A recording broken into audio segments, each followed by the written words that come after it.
क्यों न कल ही उन्हीं हाजी साहब के पास चलते हैं जिनसे तुम्हारे नासिर भाई की बात होती है। ये उसने मेरे दिल की बात कही थी। कभी कभी यूं लगता था जैसे वो दफातन मेरे दिल में झांक लेता है। मैंने कहा, आ जाने से क्या फायदा होगा, नासिर भाई अपना अता पता तो हाजी साहब को भी नहीं बताते। वो मुस्कुराया। हाजियों में से कुछ हाजी बड़े पक्के पीठे होते हैं, दिल की बात जुबान पर नहीं लाते, बड़ी गहराई होती है इनके अंदर। हो सकता है ये हाजी साहब भी इसी किस्म के हों। बहरहाल मैं साथ हूँगा तो हम कुछ ना कुछ कर गुजरेंगे। हमारा प्रोग्राम बना कि अगले रोज शाम को हम हाजी साहब से मिलेंगे, मगर शाम से पहले ये एक ऐसी बात हो गई कि ये प्रोग्राम मुलतवी हो गया और हम एक दूसरे गंभीर चक्कर में उलझ गए। करीबन 4 बजे का वक्त था। इमरान अभी सोकर उठा था और अपने हाथ की मालिश कर रहा था। यह हाथ ट्राली सवारों के साथ लड़ाई में थोड़ा सा मुड़ गया था। बहरहाल अब ठीक था और इमरान को उम्मीद थी कि कल तक वो सर्कस में मोटरसाइकिल के अलावा झूलों वाले आइटम्स भी पेश कर सकेगा। अचानक उसके मोबाइल फोन की घंटी बजी। उसने कॉल रिसीव की। दूसरी तरफ इकबाल था। उसने इमरान को कोई मनपसंद खबर सुनाई थी और उस खबर की वजह से इमरान के चेहरे पर सुर्खी झलकने लगी थी। 2 मिनट तक इकबाल से बात करने के बाद इमरान ने मोबाइल जेब में डाला और मेरे जानों पर भी तकल्फी से हाथ मारकर बोला, मुबारक हो जिगर, लाल कोठियों का पता चल गया है। हमारे अंदाजे के मुताबिक ये कोठियां जिस इलाके में है वो एयरपोर्ट से ज्यादा दूर नहीं। इकबाल ने भी पूरा डॉक्टर वास्टन वाला काम किया है। वो कल से इस चक्कर में था। इसके बाद उसने खुद ही अपना कंधा थपक कर खुद को शाबाश दी और मसरूर नजर आने लगा। और क्या कह रहा है इकबाल, मैंने पूछा। उसने बताया कि ये एक ही डिजाइन की 2 कोठियां हैं। 10-15 साल पहले 3 भाइयों ने अपनी रहाइश के लिए बनाई थी। फिर इनमें नाचाकी हुई और तीनों ये जगह छोड़कर चले गए। अब ये दोनों कोठियां किसी और की मलकियत है। इकबाल इस बारे में तफसीली मालूमात हासिल कर रहे हैं, अभी थोड़ी देर में आकर बताएगा। हम बेचैनी से इकबाल का इंतजार करने लगे। वो थोड़ी ताखीर से आया। बहरहाल उसका चेहरा देखकर ही कहा जा सकता था कि उसके पास दिलचस्प और अहम मालूमात हैं। उसने बताया कि इन दोनों कोठियों में अब 2 बहनें रहती हैं। बड़ी बहन का खामद कुछ अर्सा पहले एक हादसे में हलाक हो गया था। वो स्टेट डेवलपर था और उसकी बनाई हुई 2-3 हाउसिंग स्कीमें कामयाबी से फरोख्त हुई थी। उसकी वफात के बाद उसका काम उसकी बीवी ने संभाल लिया था। आजकल वो भी एक हाउसिंग स्कीम तैयार कर रही है। इसी जवान साल खातून को मैडम या मैडम शहराजी कहा जाता है। 7 वाली कोठी में उसकी छोटी बहन रहती है। यह जरा पुरस्कार किस्म की शय है। उसे बहुत कम देखा गया है। बाहर निकले भी तो रंगीन शीशों वाली गाड़ी में होती है। यह अपने इंजीनियर खामद से तलाक ले चुकी है। उसका जरिया माश क्या है यह अभी पता नहीं चल सका। उसको भी मैडम ही कहते हैं? इमरान ने पूछा। कहने ना कहने का सवाल तो तब है ना यार जब ये किसी से मिलती हो। इकबाल ने कहा, कम से कम जिन 2-4 बंदों से मेरी बात हुई है वो मैडम शराजी ही को जानते हैं और इसी के बारे में बता सके हैं। ठीक है, अगर कोई दूसरा नहीं बता सका तो हम खुद मालूम कर लेते हैं। हम यहाँ किस लिए बैठे हैं? पराए फड्डों में टांग अड़ाने के लिए। इकबाल ने तुरंत जवाब दिया और फिर हंसने लगा। भाई फड्डे तो होते ही टांग अड़ाने के लिए। हम नहीं अड़ाएंगे तो कोई और अड़ा देगा, और अगर कोई गलत बंदा किसी गलत फड्डे में टांग अड़ाएगा तो उसे और गलत कर देगा। गलत फड्डा मैं पहली बार सुन रहा हूँ। फड्डा तो गलत ही होता है। मैंने तस्हीह की। चलो तुम बोले तो सही। चाहे लफ्ज सही करने के लिए बोले। इमरान चाहेगा। इस रात इमरान और इकबाल ने देर तक लाल कोठियों के बारे में सरगोशियां की। अब तक मैंने इमरान के मिजाज को जो समझा था उससे यही पता चलता था कि वो हर वक्त कोई भी जरूरी या गैर जरूरी खतरा मोल लेने के लिए एकदम तैयार रहता है। वो इस किस्म की सूरत हाल को तफरीह के तौर पर लेता था और इस तफरीह में हर हद तक जाने के लिए आमादा होता था। जहां वो समझता था कि कोई ज्यादती हो रही है या नाजायज काम हो रहा है वहां वो खुदाई फौजदार बनकर दखल दर माकुलात और गैर माकुलात के लिए पर तोलने लगता था। अब भी यही कुछ हो रहा था। बात कहां से कहां शुरू हुई थी और कहां पहुंच गई थी। सेठ सिराज को राह चलते थोड़ा सा सबक सिखाने के लिए इमरान ने अपने साथियों के जरिए उसका एक्सीडेंट करवाया था। उस एक्सीडेंट में इत्तफाकिया तौर पर बोरियों वाला मामला सामने आया था और अब बोरियों से बात आगे बढ़कर लाल कोठियों तक जा पहुंची थी। जुलेखा के खामद चीदे ने कोठियों का जिक्र कुछ ऐसे भेद भरे अंदाज में किया था कि इमरान का तजस्सुस पूरी तरह जाग उठा था और अब यही तजस्सुस उसे कोठियों और उनके मकीनों की तरफ कशिश कर रहा था। मेरे अंदाजे के मुताबिक अगले रोज भी इमरान और इकबाल लाल कोठियों के बारे में मजीद जानने की कोशिश करते रहे। साथ साथ वो अपना प्रोग्राम भी तरतीब देते रहे। ये प्रोग्राम रात को 11 बजे के लगभग मेरे सामने आया। सर्कस से वापस आते ही इमरान और इकबाल ने कहीं जाने की तैयारी शुरू कर दी। इमरान ने बड़ी अपनाइयत से मुझे भी साथ चलने को कहा, लेकिन पता तो चले कि जाना कहाँ है। मैंने पूछा। बस जरा लाल कोठियों तक, इमरान ने कहा। मुझे ओखलियों में सर देने का कोई शौक नहीं है, लेकिन हमें तो है ना यार। तुम बस ये देखना कि ओखलियां कैसे चलती हैं और इनमें सर कैसे देकर कैसे निकाला जाता है। तुम कुछ ना करना, बस हमारे साथ चलो। बेशक गाड़ी में बैठे रहना, अगर देखो कि हमारा सर वाकई ओखलियों में फंस गया है तो बिला झिझक वापस चले आना, हम अपने नुकसान के खुद जिम्मेदार होंगे। वैसे अंदर की बात है ताबिश भाई, ऐसी छोटी मोटी ओखलियां हमारा कुछ बिगाड़ नहीं सकती। इकबाल ने मुस्कुराते हुए कहा। लगता था कि इमरान के साथ रह रहकर वो भी उसी जैसा हो गया है। इसी मामले पर 10-15 मिनट मजीद बहस हुई। आखिर इमरान ने मुझे इस हद तक राजी कर लिया कि मैं उनके साथ चाहूंगा, लेकिन कोठियों से फासले पर कार के अंदर बैठा रहूंगा। मुझे इस हद तक राजी कर लेना भी बस इमरान ही का काम था। अगर ये शख्स साथ ना होता तो मैं इसी किस्म के किसी काम के बारे में सोच भी नहीं सकता था।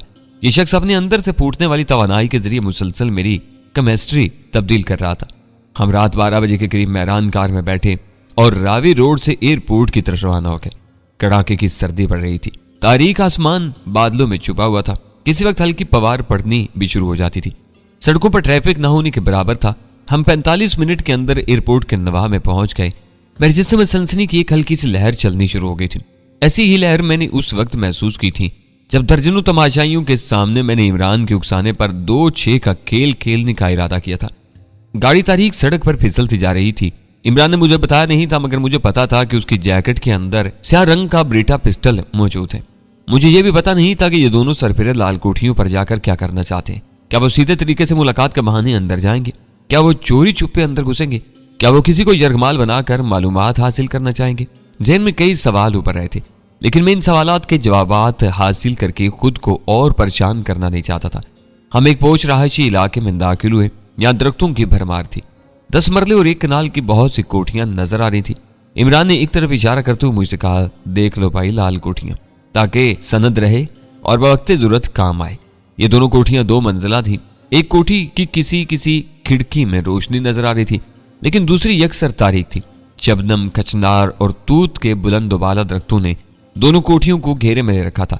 इमरान ने एक छोटा सा चक्कर काटा और कोठियों के पिछवाड़े पहुंच गया। पिछवाड़े की छोटी सड़क बिल्कुल सुनसान थी और एक तरफ के प्लाट अभी खाली पड़े थे। उन्होंने गाड़ी सड़क से हटाकर गार्डिनिया की एक बाड़ के करीब पार कर दी। यूं लगता था कि आज दिन के वक्त वो इस जगह का पूरा सर्वे कर चुके हैं और अपना लाहे अमल तरतीब दे चुके हैं। उनकी सारी हरकत नपी तुली थी। ताबिश, तुम ड्राइविंग सीट पर आ जाओ, इमरान ने गाड़ी से उतरते हुए कहा। मैं हस्बे प्रोग्राम ड्राइविंग सीट पर बैठ गया। चाबी इंग्निशन ही में थी।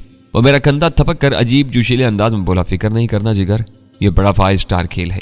जो खेलेंगे मजा बढ़ता जाएगा। और वाकई मुझे लगा कि मेरा खौफ दब रहा है। मैंने बेसाख्ता सोचा कि अगर यह बंदा मेरे साथ है तो फिर मुझे डरने की क्या जरूरत है। उन दोनों ने क्रिकेट की इनिंग शुरू करने वाले बैट्समैनों की तरह एक दूसरे के हाथ से हाथ टकराया और मोहतात कदमों से लाल कोठी की बैरूनी दीवार की तरफ बढ़ गए। इस अकबी दीवार में एक छोटे दरवाजे के आसार भी नजर आ रहे थे। दीवार की ऊंचाई 10 फुट से कम नहीं थी। ये वही कोठी थी जो मुकम्मल तौर पर तारीकी में डूबी हुई थी। मैंने गाड़ी के अंदर से देखा। अकबी दीवार के करीब पहुंचकर इमरान का हिवला हवा में उछला। ये वैसी ही जस्त थी जैसे वो एक झूले से दूसरे झूले तक पहुंचने के लिए लगाता था। इस जस्त के साथ उसने बाउंड्री वाल का बालाई किनारा थाम लिया और बड़ी आसानी के साथ अंदर चला गया। चलने बाद मैंने महसूस किया कि दीवार में नजर आने वाला दरवाजा बेआवाज खुल गया है। इकबाल उसी दरवाजे में दाखिल हुआ और दरवाजा फिर बंद हो गया। अब मैं था और मेरे दिल की जेरो जबर होती धड़कनें थी। मैं न चाहते हुए भी एक खतरनाक मुहिमजोई में शामिल हो चुका था। अब इस मुहिमजोई से मुतालिक सारे खतरे मेरे लिए भी थे। मेरे कान हर घड़ी किसी अनचाही आवाज पर लगे हुए थे। ये आवाज किसी की चिल्लाने की भी हो सकती थी, गोली चलने की भी हो सकती थी, या फिर मिला जुला शोर भी हो सकता था। स्टीयरिंग पर जमी मेरी हथेलियों पर पसीना आने लगा। बारिश की हल्की फवार विंड स्क्रीन को धुंधलाती चली जा रही थी। इस तरह करीबन 25 मिनट गुजर गए। तारीख कोठी मुसलसल तारीख थी। कहीं किसी हरकत के आसार नहीं थे। फकत एक बालकोनी में 2-3 सेकंड के लिए रोशनी नजर आने के बाद बुझ गई थी। अचानक डैशबोर्ड पर रखा हुआ मोबाइल फोन जाग उठा। यह फोन इकबाल मेरे लिए ही यहां छोड़कर गया था। मैंने धड़कते दिल और चढ़ी हुई सांसों के साथ कॉल रिसीव की। दूसरी तरफ इमरान खुद था। उसने नॉर्मल लहजे में कहा, ताबी घबराने की बात नहीं है, लेकिन यहाँ एक छोटा सा मसला हो गया। क्या हुआ? वो मध्यम आवाज में बोला, तुम्हारी मदद की जरूरत है। तुम्हें बस 2-3 मिनट के लिए अंदर आना होगा। वो क्यों? मैंने चौंक कर पूछा। यार, एक दरवाजे को बाहर से कुंडी लग गई है। अब वो बाहर ही से खुल सकता है।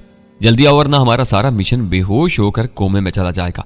वो सरगोशी में बोल रहा था। देखो इमरान, मैंने तुमसे पहले ही कहा था कि मैं गाड़ी से बाहर नहीं आऊंगा। तुमने जिगर बात तो सुनो। उसने तेजी से कथा कलामी की। मैं तुम्हें यहाँ जोडो कराटे के लिए नहीं कह रहा, सिर्फ 2 मिनट के लिए अंदर आना है। बाउंड्री वाल वाला दरवाजा खुला है। चैन के आगे बरामदा है। बरामदे में बाएं तरफ वाला कमरा है। बस बाहर से कुंडी खोलकर वापस चले जाओ। यार इतनी सी मदद तो कोई राह चलता भी कर देता है। मैं छटपटा कर रह गया। लेकिन कुंडी लगी कैसे, मैंने पूछा। ये तुम्हें बाद में बताऊंगा, लेकिन ये गारंटी है कि खतरा कोई नहीं है यहाँ। सारी कोठी सुनसान पड़ी है, बस आ जाओ जल्दी से। मुझे याद आया कि थोड़ी देर पहले बालकोनी में रोशनी भी हुई थी। वो बड़े हल्के फुल्के अंदाज में बात कर रहा था। इसमें खौफ का दूर दूर तक शायबा नहीं था। वैसे भी उसका लाबो लहजा ऐसा ही होता था कि मेरे लिए उसकी बात टालना मुश्किल हो जाता था। मैंने अपनी हिम्मत बंधाने की कोशिश की और ये जानकर मुझे खुशी हुई कि हिम्मत बंध गई है। मैं अपने अंदर जो गैर मामूली तब्दीलियां महसूस कर रहा था, शायद ये उन्हीं की एक कड़ी थी।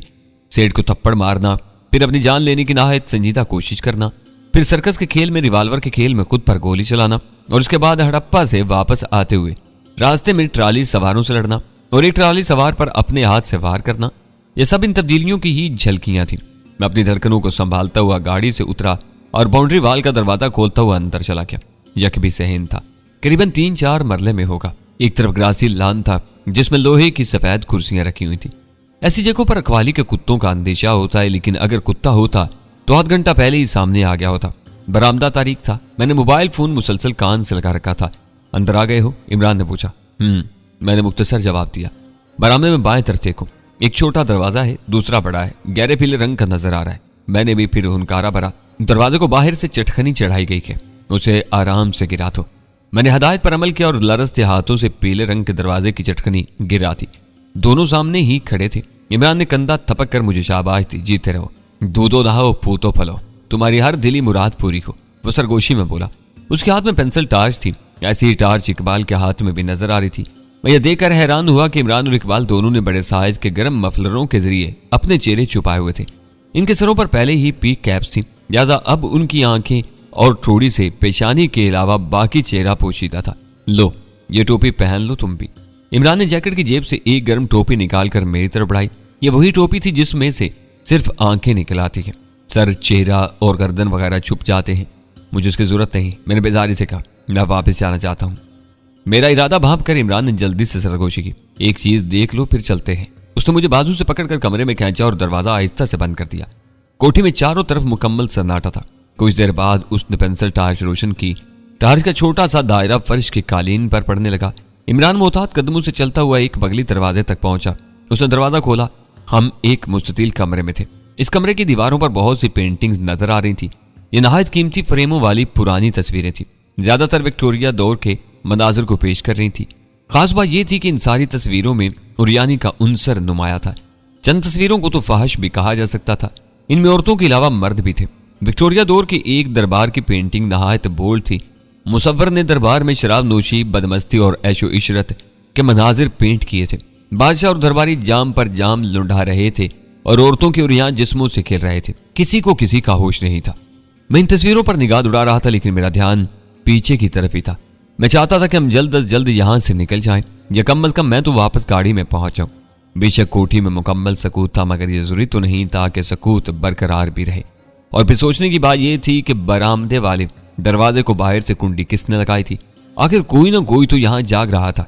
शायद उसने यूं ही दरवाजा चेक किया था और उसे खुला देकर बाहर से चटखनी चढ़ा दी थी। फिर मेरी निगाह में सेठ सिराज का चेहरा घूमा। उसका ताल्लुक भी तो इन कोठियों ही से बयान किया जा रहा था। अगर सेठ सिराज या उसके किसी कारिंदे से यहां मुलाकात हो जाती तो मेरा भांडा बुरी तरह फूट सकता था। इन लम्हों में मैंने महसूस किया कि मुझे इमरान की टोपी वाली बात मान लेनी चाहिए थी। टोपी उसकी जैकेट की बाईं जेब में थी। मैंने ये गर्म टोपी निकाली और जरा सी झिझक के साथ पहन ली। इमरान की टार्च का दायरा अब एक साइड बोर्ड पर रेंग रहा था। इस नहायत दीजा जेब साइड बोर्ड पर गंधारा आर्ट के कुछ नमूने सजाए गए थे। 3-4 मिनट मजीद गुजर गए। इमरान, अब चलो यहां से, मैंने सरगोशी की। उससे पहले कि वो जवाब में कुछ कहता, ऐसा कुछ हुआ जिसकी हरगिज तवक्का नहीं थी। मैं तो खैर इस सारे मामले की गहराई से वैसे ही बेखबर था। इमरान इकबाल को भी अंदाजा नहीं था कि सूरत-ए-हाल यूं अचानक पलटा खा जाएगी। यह तारीक मुस्ततील कमरा अचानक चकाचौंध रोशनी से भर गया। एक नहायत तनुमंद शख्स दरवाजे पर नमूदार हुआ। उसके हाथ में पिस्तौल मैं साफ देख सकता था। उसने चिंगाड़ने वाले अंदाज में कुछ कहा, मगर उसके बाद जो कुछ हुआ वह उससे भी ज्यादा हैरतनाक था। मुझे अपनी आंखों पर भरोसा नहीं हुआ। इमरान से ऐसे फौरी और इंतहाई बरकरफ्तार रद्द-ए-अमल की तवक्का मुझे नहीं थी, और यकीनन इस ग्राडियल शख्स को भी नहीं थी जो अंदर घुसा था। मैंने बस इमरान की लात को हरकत करते देखा। उसके बाद दूसरा मंजर जो मेरी आंखें पकड़ सकी, पिस्तौल के हवा में उड़ने और कमरे की मुनक्कश छत से टकराने का था। इमरान एक लहजा जाया किए बगैर किसी औकाब की तरह नौवार पर झपटा। उसका घुटना मध्य मुकाबल की नाव पर लगा پھر ایک ایسی ٹکر اس کے چہرے پر پڑی جو شاید پتھر میں بھی دراڑ ڈال سکتی تھی۔ گرانڈیل شخص ٹکراتا ہوا دیوار سے ٹکرایا، اس نے عمران پر مکہ چلایا۔ یہ بے جان وار عمران نے آسانی سے جھک کر بچایا اور تب اس کے سر کی دوسری شدید ترین ضرب مد مقابل کے چہرے پر لگی۔ اس بار وہ اپنے پاؤں پر کھڑا نہیں رہ سکا اور تورا کر ایک خوبصورت مرتبان پر گرا۔ مرتبان اور وہ دونوں زمین بوس ہو گئے۔ یہی وقت تھا جب دو مزید افراد بھاگتے ہوئے موقع پر پہنچے۔ وہ صورتوں سے اس عمارت کے پہرے دار ہی نظر آتے تھے۔ ان میں سے ایک کے ہاتھ میں رائفل تھی۔ اس سے پہلے کہ وہ کمرے کی صورتحال کو دیکھ کر رائفل استعمال کرنے کی کوشش کرتا یا فیصلہ کرتا، اقبال دروازے کی اوٹ سے رائفل بردار پر چپٹا اور ایک اندھا دھند جھٹکے کے ساتھ رائفل اس سے چھین لی۔ دوسرے شخص نے اپنی سیاہ جیکٹ میں ہاتھ ڈالا، لیکن وہ بھی ہتھیار نکالنا چاہ رہا تھا۔ خبردار، عمران دہاڑا اور اپنا بریٹا پستول کی نال اس کے سینے کی طرف کر دی۔ یہ دونوں پہرے دار جہاں کے تہاں سکتہ زدہ کھڑے رہ گئے تھے۔ یہ سارا ایکشن ناقابل یقین حد تک تیز رفتار تھا۔ مجھے اس بے پناہ مہارت کا احساس ہوا جو عمران اور اس کے ساتھی کو ایسے کاموں کے لیے حاصل تھی۔ سب سے زیادہ قابل دید وہ پھرتی تھی جس کی مدد سے عمران نے گرانڈیل شخص کو صرف 2-3 سیکنڈ میں چاروں شانے چت کر دیا تھا۔ یہ 28-30 سالہ خطرناک سورج شخص عمران سے قریباً 1.5 گنا وزن تو رکھتا ہوگا۔ اس کے سامنے چہرے پر زخموں کے نشان اس کی جارحانہ تباہ کی گواہی بھی دے رہے تھے، لیکن فی الوقت وہ اپنے لہولوان چہرے کے ساتھ مرتبان کے ٹکڑوں کے درمیان بے دست و پا پڑا ہوا تھا۔ عمران نے بعد میں آنے والے پہرے داروں کو بھی اس گرانڈیل شخص کے پاس کھڑا کر دیا اور ان تینوں کو ایک ساتھ رائفل کے نشانے پر لے لیا۔ یہ وہی 8 mm رائفل تھی جو ابھی تھوڑی دیر پہلے اقبال نے پہرے دار سے چھینی تھی۔ تھیگا مشتی میں عمران کے چہرے سے مفلر اتر چکا تھا۔ گرانڈیل شخص کے ہاتھ سے نکلنے والا پستول اقبال نے قالین سے اٹھایا اور دروازے سے باہر نکل گیا۔ چند سیکنڈ بعد باہر سے کسی عورت کی دبی دبی آواز سنائی دی۔ اس نے چلانے کی ادھوری کوشش کی تھی، پھر قدموں کی چاپ ابری اور اقبال ایک عورت کو دھکیلتا ہوا اندر داخل ہوا۔ یہ 40-45 سال کی فربا اندام ملازمہ تھی۔ اس کا رنگ زرد ہوا جا رہا تھا اور چربی دار جسم تھل تھل کر رہا تھا۔ اسی بھینس نے باہر سے کنڈی لگائی تھی۔ اقبال نے اس کے پشت پر تھپڑ رسید کرتے ہوئے کہا۔ وہ خوفزدہ ہونے کے ساتھ سخت حیران بھی تھی۔ میرے یہ اندازہ درست لگتا تھا کہ وہ دروازہ کھلا دیکھ کر بے دہانی میں کنڈی چڑھا گئی کہ آج میں عمران کا ایک نیا روپ دیکھ رہا تھا۔ ان لمحوں وہ خاصا بے رحم نظر آنے لگا تھا۔ اس کے تاثرات گواہ تھے کہ اگر ان 3 افراد میں سے کسی نے چالاکی دکھانے کی کوشش کی تو وہ انہیں زخمی کرنے کے لیے بے دریغ گولی چلا دے گا۔ ظاہر ہے جو شخص ریوالور کے 3 خانوں میں گولی رکھ کر خود پر فائر کر سکتا تھا وہ دوسروں پر بھی کر سکتا تھا۔ تم چاروں کے علاوہ کون ہے یہاں؟ عمران نے پوچھا۔ کوئی نہیں، لمبے قد والے پہرے دار نے جواب دیا۔ اگر بات جھوٹ نکلی تو مرغا بننا پڑے گا، اقبال نے وارننگ دی۔ پہرے دار خوش کونٹوں پر زبان پھیر کر رہ گیا۔ اقبال، یہ سامنے والے باتھ روم کا دروازہ کھولو۔ اقبال نے دروازہ کھولا۔ چلو تم دونوں گھس جاؤ باتھ روم میں۔ اگر گرم پانی آ رہا ہے تو نہا لو، اگر نہیں آ رہا تو انتظار کرو۔ چلو شاباش۔ اس کا اشارہ بعد میں آنے والے دونوں گارڈز کی طرف تھا۔ وہ دونوں متحیر نظروں سے عمران کو دیکھ رہے تھے۔ میں فارسی میں نہیں بول رہا ہوں، وہ پھنکارا۔ اندر گھس جاؤ اور اگر آواز وغیرہ نکالی تو پھر وہ آخری آواز ہوگی۔ اس کے لہجے میں بلا کی صفاقی اتر آئی تھی۔ پہرے دار مروگ تو یہی دیکھ کر ہو چکے تھے کہ ان کا پہلوان چند سیکنڈ میں لہو لہان ہو کر زمین بوس ہو گیا تھا۔ اب رہی صحیح کسر عمران کے انداز نے پوری کر دی تھی۔ وہ رائفل کو خوف زدہ نظروں سے دیکھتے ہوئے باتھ روم کی طرف بڑھے۔ ٹھہرو، عمران نے نیا حکم جاری کیا۔ وہ ٹھٹک کر رک گئے۔ عمران نے اقبال سے کہا کہ وہ ان کی تلاشی لے، کہیں ان کی جیبوں میں موبائل فون وغیرہ نہ ہو۔ اقبال نے بڑی احتیاط اور مہارت سے دونوں کی تلاشی لی۔ ایک کی جیب سے موبائل فون نکلا۔ اقبال نے دونوں کو باتھ روم میں دھکیل کر دروازہ باہر سے لاک کر دیا۔ چند سیکنڈ بعد گرانڈیل شخص اور فربا اندام ملازمہ کے ساتھ بھی یہی سلوک ہوا۔ عمران اور اقبال نے تلاشی کے بعد ان دونوں کو دوسرے باتھ روم میں لاک کر دیا۔ گرانڈیل شخص میں ابھی تک کچھ دم خم موجود تھا۔ اس کی تلاشی لیتے ہوئے عمران نے یہ احتیاط کی تھی کہ اس کی جیکٹ ہی اتروا لی گئی تھی۔ ابھی گرانڈیل شخص اور ملازمہ کو باتھ روم میں بند کیے چند سیکنڈ ہی ہوئے تھے کہ ان پر ایک اور آفت ٹوٹ پڑی۔ یہ آفت ایک لڑکی کی صورت میں تھی۔ بین یہی لگا کہ یہ لڑکی اچانک زمین میں سے اگ آئی ہے۔ وہ پگلی دروازے سے برآمد ہوئی اور عجیب انداز میں چلا کر عمران سے لپٹ گئی۔ وہ عقب سے آئی تھی۔ اس نے عمران کو رائفل سمیت اپنے بازوؤں میں جکڑ لیا اور اس کے بال مٹھی میں بھیج دیے۔ عمران نے خود کو تیزی سے گھمایا اور لڑکی کی باہوں کا گھیرا توڑ دیا۔ وہ لڑکھڑا کر دیوار کے ساتھ جا لگی۔ اس سے پہلے کے عالم وحشت میں وہ پھر عمران پر جھپٹتی، اقبال نے اسے چھاپ لیا۔ اقبال نے ایک ہاتھ بڑی مضبوطی سے اس کے منہ پر جمایا اور ایک ہاتھ اس کی کمر میں ڈال کر اسے تھوڑا سا ہوا میں اٹھا دیا۔ وہ ہوا میں ٹانگیں چلا رہی تھی۔ اس کی آواز اس کے منہ میں ہی دب گئی تھی، بس مشتعل غوں غاں سنائی دے رہی تھی۔ یہ 23-24 سالہ قبول صورت لڑکی تھی۔ سب سے حیران کن چیز اس کا حلیہ تھا۔ مجھے اپنی آنکھوں پر بھروسہ نہیں ہوا۔ بالکل یہی لگا کہ کسی انگریز یا نئی انڈین فلم کا سین دیکھ رہا ہوں۔ لڑکی کے جسم پر مختصر ترین لباس تھا، چند انچ کپڑا بالائی جسم پر اور اتنا ہی زیریں جسم پر۔ اس کا دودھیا جسم ٹیوب لائٹ کی تیز روشنی میں دمک رہا تھا۔ यूं लगता था कि वो किसी स्विमिंग पूल से निकलकर यहां सीधा चली आई है। इतनी रात गए ऐसी सर्दी में ऐसा लिबास, ये बात समझ से बाहर थी। अगर वो किसी नीम गर्म बेडरूम से निकल कर आई थी तो भी उसके कयामत के जिस्म पर स्लीपिंग गाउन वगैरह तो होना चाहिए था। बस बेबी बस। इकबाल ने उसे अपने मजबूत बाजुओं के शिकंजे में लेकर बुरी तरह झंझोड़ा तो उसका हैजान कदर कम हुआ। ताम वो खुद को छुड़ाने की कोशिश मुसलसल कर रही थी। इमरान ने अपनी जेब से एक चौड़ी टेप निकाली और उसके 2 पीस बड़ी मजबूती और सफाई के साथ लड़की के होंठों पर चिपका दिए। उसका चेहरा लाल बबूका हुआ जा रहा था। टेप चिपकाने के दौरान में ही उसने इमरान की नाफ में अपने नंगे पांव की एक जोरदार जरब लगाई। इमरान ने बमुश्किल उस नागहानी जरब को बर्दाश्त किया। दफाता न जाने किस तरह लड़की ने खुद को इकबाल की गिरफ्त से छुड़ाया और साथ वाले कमरे की तरफ दौड़ पड़ी। इमरान और इकबाल उसके पीछे गए। पहले उसने अपने मुंह से टेप उतारने की कोशिश की मगर नाकाम रही। फिर वो बेडरूम में घुसी। बड़ी फुर्ती से उसने एक अलमारी खोली। शायद वो यहां से कोई हथियार वगैरह निकालना चाहती थी, लेकिन उससे पहले कि उसे कोई कामयाबी होती इमरान ने उसे दोबारा दबोच लिया। उसने पलटकर इमरान के मुंह पर एक जोरदार तमाचा मारा। इमरान ने घुमाकर उसे बिस्तर पर पटका और उसके दोनों बाजू खोलकर दोनों तरफ दबा लिए। वो इमरान के नीचे बेबस नजर आने लगी। तीगा मुश्ती में उसकी उरियानी मजीद उरियानी में बदल गई थी। उसके बाल बिखर गए थे और सांस धूकनी की तरह चल रही थी। अब वो कराने के सिवा कुछ नहीं कर पा रही थी। हथियार निकालने के लिए जो अलमारी उसने खोली थी उसमें शराब खाना खराब की बहुत सी बोतलें सजी हुई थी, साथ में चमकीले गिलास थे। इकबाल तुम पहरेदारों का ध्यान रखो, इमरान ने कहा। इकबाल फौरन राइफल संभाल कर बाथरूम की तरफ चला गया। लड़की की मुजामत मजीद कम करने के लिए इमरान ने उसके मुंह पर 2 थप्पड़ रसीद किए तो वो रोने लगी। और इमारत के इस अंदरूनी कमरे में शायद अपनी बेबसी को पूरी तरह महसूस कर चुकी थी। अब उसके साथ कुछ भी हो सकता था। मेरा ज़हन कह रहा था कि यही घर के माल का है, मैडम की वो छोटी बहन जो बहुत कम घर से निकलती है और जिसके बारे में इकबाल ने पुरस्कार और नाकाबिले फहम होने की रिपोर्ट दी थी। उसने मौका देखकर एक बार फिर इमरान का मुंह नोचने की कोशिश की तो इमरान ने बेरहमी से उसे ऊंधा कर दिया और उसके दोनों बाजू पीछे मोड़ दिए। इसका भी इसको बांधो, इमरान ने मुझसे कहा। मैंने इमरान का सुर्ख मफलर उसके कंधों से उतारा और लड़की के दोनों हाथ मजबूती से पुश्त पर बांध दिए। ये काम करते हुए मैंने अपने अंदर एक अजीब सा थ्रिल और हौसला महसूस किया। मुझे यकीन नहीं आ रहा था कि मैं इस मार दहाड़ का हिस्सा बना हुआ हूं और इमरान के कहने पर वो सब कुछ कर रहा हूं जो इससे पहले सिर्फ तसव्वुरात में कर सकता था।